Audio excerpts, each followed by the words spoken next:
Hello friends, எல்லாரும் எப்படி இருக்கீங்க? எல்லாருக்கும் இனிய புத்தாண்டு நல்வாழ்த்துக்கள். Happy new year. இன்னைக்கு நம்ம வீடியோல நியூ இயர் ஸ்பெஷலுக்கு ஸ்வீட் ரெசிபி தான் நம்ம பார்க்க போறோம். வாங்க இன்ஸ்டன்ட்டா குலாப் ஜாமுன் எப்படி செய்யறதுன்னு பார்க்கலாம். ஒரு சின்ன பாத்திரம் எடுத்துக்கிட்டு அந்த பாத்திரத்துல சர்க்கரையை முதல்ல கரைச்சி வடிகட்டிக்கலாம். சர்க்கரையில தூசி எல்லாம் இருக்கும். ஒரு சில சர்க்கரை நல்லா சுத்தமா இருக்கும். அப்படி இருக்கும்போது நீங்க வடிகட்டிட்டெல்லாம் செய்ய வேணாம்.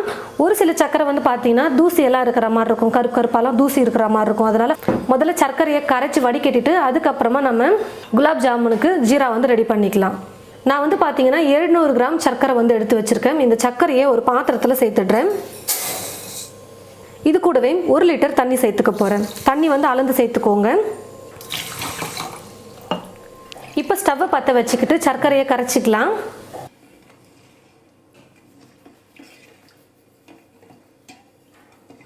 இப்போ பார்த்தீங்கன்னா சர்க்கரை நல்லா கரைஞ்சி வந்துருச்சு. இப்போ இந்த பாத்திரத்தை நான் எடுத்து வச்சுட்டு ஸ்டவ் ஆஃப் பண்ணாமல் இதுக்கு மேலே இன்னொரு பாத்திரம் எடுத்து வச்சுக்கிறேன். கொஞ்சம் நல்லா அகலமான பாத்திரமாக எடுத்துக்கோங்க. இப்போ கரைச்சி வச்சிருக்கிற சர்க்கரையை வடிகட்டி சேர்த்துக்கலாம்.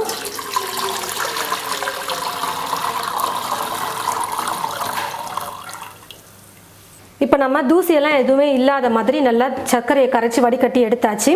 இப்போ ஸ்டவ்வை பார்த்தீங்கன்னா ஃபுல்லாக வைக்காம மீடியம் ஃப்ளேமில் வச்சுக்கலாம்.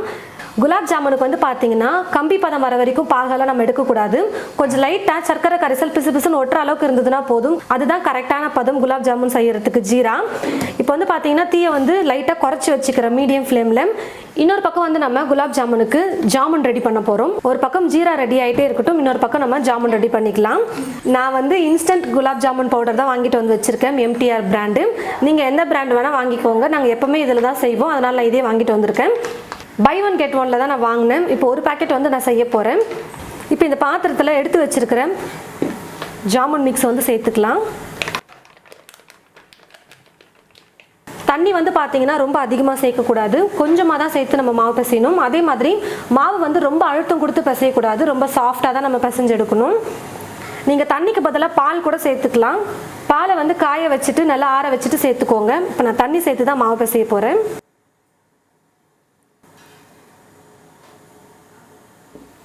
பாருங்கள் ஃப்ரெண்ட்ஸ், நான் கொஞ்சம் கொஞ்சமாக தண்ணியை சேர்த்து நான் மாவு பிசைஞ்சிக்கிட்டேன். சும்மா ஸ்பூன் கணக்கில் தண்ணியை சேர்த்து பிசைஞ்சுக்கோங்க, ரொம்ப அதிகமாக சேர்த்துறாதீங்க. அதே மாதிரி நம்ம சப்பாத்திக்கெல்லாம் மாவு உருட்டும் பார்த்தீங்களா, அந்த மாதிரி நல்லா நைஸாலாம் உருட்ட முடியாது ஜாமுனுக்கு. இந்த மாதிரி கொஞ்சம் திரி திரியாக இருக்கிற மாதிரி தான் மாவு நம்ம பிசைஞ்சு வைக்கணும். ஏன்னா நம்ம சாஃப்டாக பிசையணும், ரொம்ப அழுத்தம் கொடுத்து மாவு பிசையக்கூடாது. இப்போ பார்த்தீங்கன்னா கொஞ்சம் கொஞ்சமாக மாவை எடுத்து நம்ம உருண்டை பண்ணிக்கலாம். ஜாமுனுக்கு பார்த்தீங்கன்னா ரொம்ப பெருசாக உருண்டை பண்ணாதீங்க. ஏன்னு பார்த்தீங்கன்னா நம்ம உருண்டை பண்ணி எண்ணெயில் போட்டு பொரிச்சு எடுத்துருவோம். அதுக்கப்புறமா ஜீராவில் போடும்பொழுது அதோட அளவு பார்த்தீங்கன்னா டபுள் மடங்காக தெரியும். அதனால நம்ம ரொம்ப பெருசாக போட்டோம்னா ஜாமுன் ரொம்ப பெருசாக இருக்கும். கொஞ்சம் சின்ன சின்னதாகவே உருட்டிக்கிட்டோம்னா நம்ம மீடியம் சைஸில் நம்ம ஜாமுன் எடுத்துக்க முடியும். உங்களுக்கு பெருசாக வேணும்னாலும் நீங்கள் பெருசாக உருட்டி எடுத்துக்கலாம், அது உங்களோட விருப்பம்தான். நல்லா விரிசலெல்லாம் எதுவுமே இல்லாத மாதிரி நல்லா உருட்டி எடுத்துக்கோங்க. அப்போ தான் எண்ணெயில் போட்டு பொரிக்கும் பொழுது வெடிப்பிடாமல் நல்லா ரவுண்டாக நமக்கு ஜாமுன் பொரிச்சு எடுக்க முடியும். அதே மாதிரி மாவு பார்த்தீங்கன்னா கையில் ஒட்டும். அப்போ என்ன பண்ணணும்னு பார்த்தீங்கன்னா கொஞ்சமாக நெய் தடவிக்கோங்க. கையில் நெய் தடவிட்டு நம்ம உருட்டும் பொழுது நல்லா விரிசல் இல்லாமலும் உருட்ட முடியும், கையில் ஒட்டாமலும் இருக்கும் மாவு. இந்த மாதிரி விரிசல் இல்லாமல் உருட்டி உருட்டி ஒரு பிளேட்டில் எடுத்து வச்சுக்கலாம். இந்த பிளேட்லேயும் பார்த்தீங்கன்னா நெய்யை தடவிக்கோங்க. கொஞ்சமாக நெய் எடுத்து தடவி விட்டுருங்க. இப்போ உருட்டி வச்சிருக்கிற இந்த ஜாமுனை இதில் வச்சிடலாம். இதே போல் இருக்கிற எல்லா மாவையுமே கொஞ்சம் கூட விரிசல் இல்லாமல் நல்லா உருட்டி எடுத்து வச்சுக்கலாம். பாருங்கள் ஃப்ரெண்ட்ஸ், எல்லா மாவையும் நான் சின்ன சின்னதாக உருட்டி எடுத்துக்கிட்டேன். கையில் நெய் இல்லைனா எண்ணெய் தடவிக்கிட்டு உருட்டிக்கோங்க. அப்போ நல்லா நைஸாக ஒட்டாமல் உருட்டி எடுக்க முடியும். ரொம்ப அழுத்தம் கொடுத்து நம்ம மாவை உருட்டக்கூடாது, அதை நல்லா நோட் பண்ணிக்கோங்க. ரொம்ப அழுத்தி நம்ம உருட்டி எடுத்துட்டோம்னா ஜீராக்குள்ளே நம்ம ஊற வச்சு எடுக்கும்போது ஊறவே ஊறாது, உள்ளே கல் மாதிரி இருக்கும். அப்படியே மாவு நல்லா சாஃப்டாக இருக்காது குலாப் ஜாமுன் சாப்பிட்றதுக்கு. அதனால் ரொம்ப அழுத்தம் கொடுத்து நீங்கள் உருட்டிக்காமல் கொஞ்சம் லேசாக சாஃப்டாக உருட்டி எடுத்துக்கோங்க, விரிசல் இல்லாமல். இப்போ நான் அப்படி தான் ரெடி பண்ணி வச்சுருக்கேன்.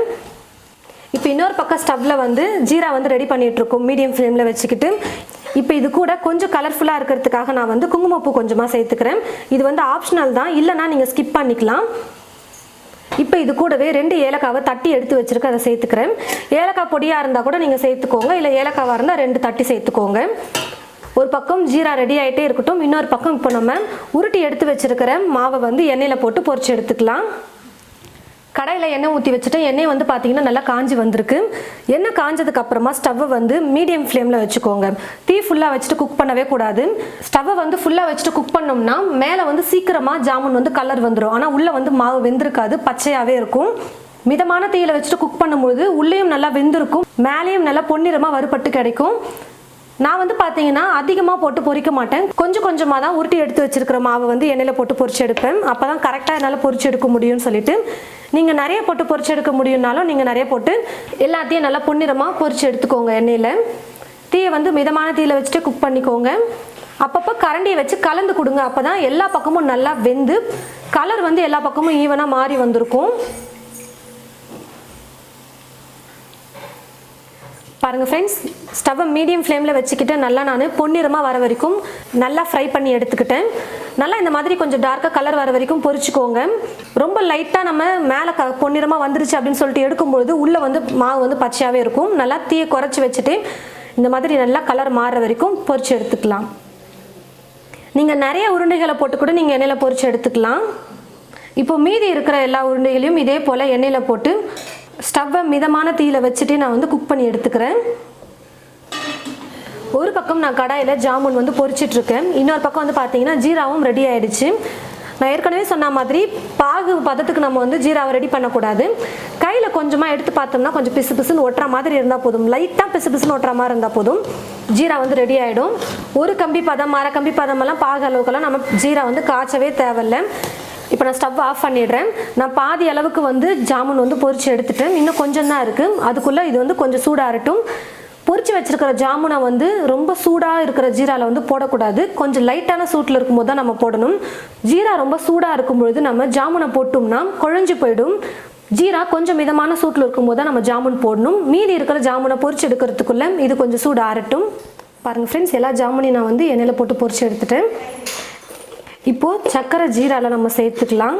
கொஞ்சம் மிதமான சூட்டில் இருக்குது. ஒருவேளை ரொம்ப சூடு ஆறிடுச்சுன்னா நீங்கள் லைட்டாக சூடு பண்ணிக்கோங்க. மிதமான சூட்டில் இருக்கும்போது நம்ம ஜாமுனை வந்து போடணும்.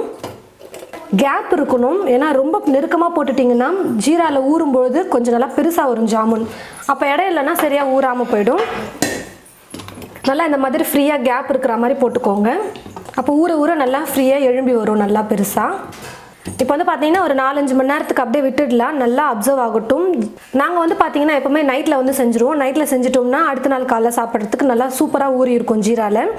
இப்போ நான் நியூ இயர் ஸ்பெஷலுக்கு செய்கிறதுனால ஒரு 4-5 மணி நேரம் வந்து நான் இப்போ ஊற வச்சுக்கிறேன். ஏன்னா இப்போ நான் காலையில் தான் நான் வந்து குக் பண்ணிகிட்ருக்கேன். பாருங்கள் ஃப்ரெண்ட்ஸ், 4-5 மணி நேரத்துக்கு நல்லா நான் வந்து ஜாமுனை ஜீராவில் ஊற வச்சுக்கிட்டேன். நல்லா சாஃப்டாக ஊறி வந்திருக்கு. நான் வந்து இப்போ இது ஒரு பவுலில் சர்வ் பண்ணிக்கிறேன். நல்லா டேஸ்டியாக இன்ஸ்டண்ட்டாக நம்ம சூப்பராக குலாப் ஜாமுன் ரெடி பண்ணிட்டோம். பாருங்கள், நல்லா சாஃப்டாக உள்ளெல்லாம் நல்லா ஜீரா நல்லா ஊறி வந்திருக்கு. பாருங்கள், நல்லா குக் பண்ணி எடுத்துருக்கிறதுனால உள்ளேயும் மாவு நல்லா வெந்திருக்கு.